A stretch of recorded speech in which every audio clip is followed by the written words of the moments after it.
Greetings, people. Today I want to answer a question with regard to the things I say in videos about the situation here in my country. Often, when I make these videos, outsiders will ask, and sometimes aggressively so, why I don't provide sources to what they would consider credible and trustworthy news organizations. The question itself is perfectly valid. After all, my formal training is in the field of journalism, and I fully understand the importance of the principle of corroborating evidence when you tell a story.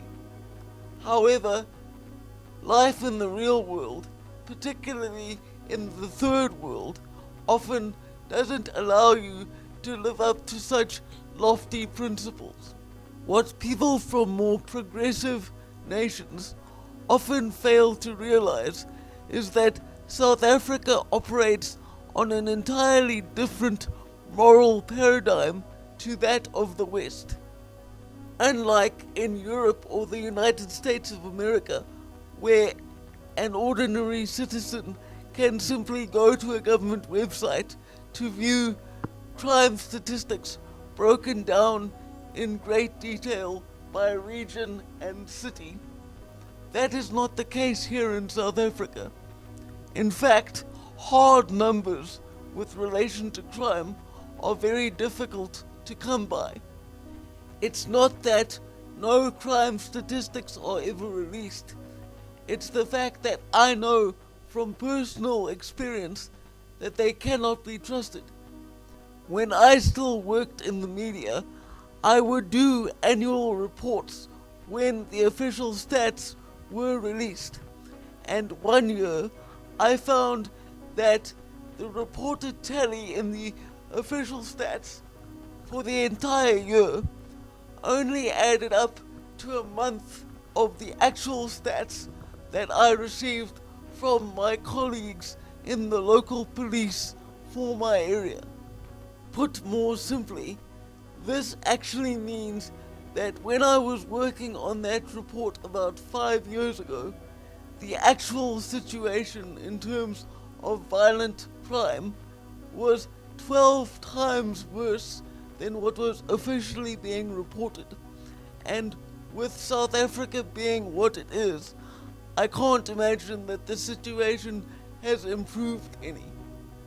When it comes to this issue, the police working on the ground are often not the ones to blame.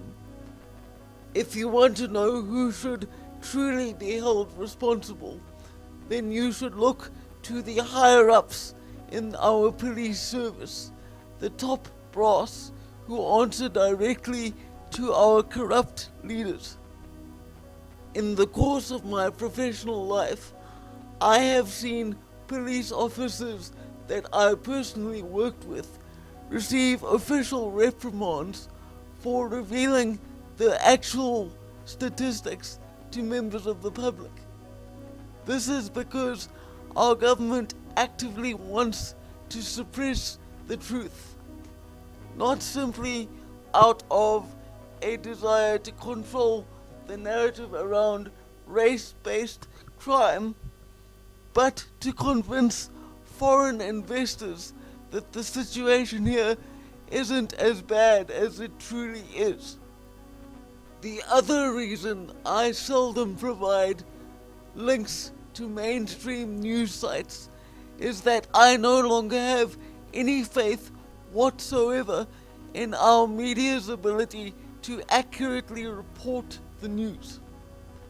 The cold, hard truth is that old media is a dying beast. Journalism is not a well-paying profession, and as such, journalists are desperate to do anything they can to drive interest and therefore sales. What this often means is choosing the most sensational headlines and angles, even if doing so means that the final story bears little to no relation to the actual truth of events. There is also a glaring double standard in the way that the news is reported today. In this country, if an incident occurs which is believed to involve anti-black racism, the person accused of perpetrating it is likely to become an immediate social outcast and probably face the risk of criminal charges. However, when prominent politicians and public figures call for the literal deaths of white people, it seems that nothing ever happens in consequence. For anyone watching this who may be particularly paranoid, no, I am not attempting to justify acts of anti-black racism. All I'm trying to say is that when the issue of racism comes up, I believe that it should be handled in a fair and even-handed manner.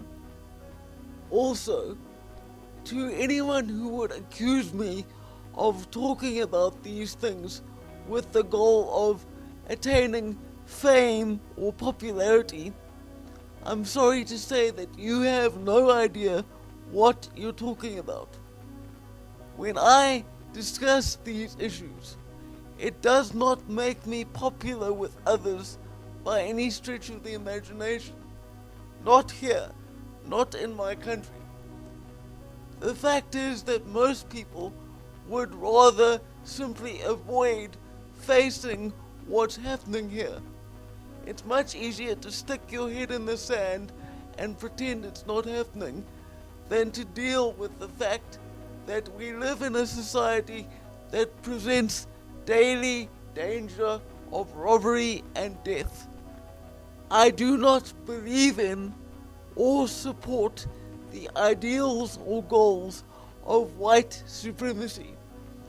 I would not even characterize myself as someone who is right-wing.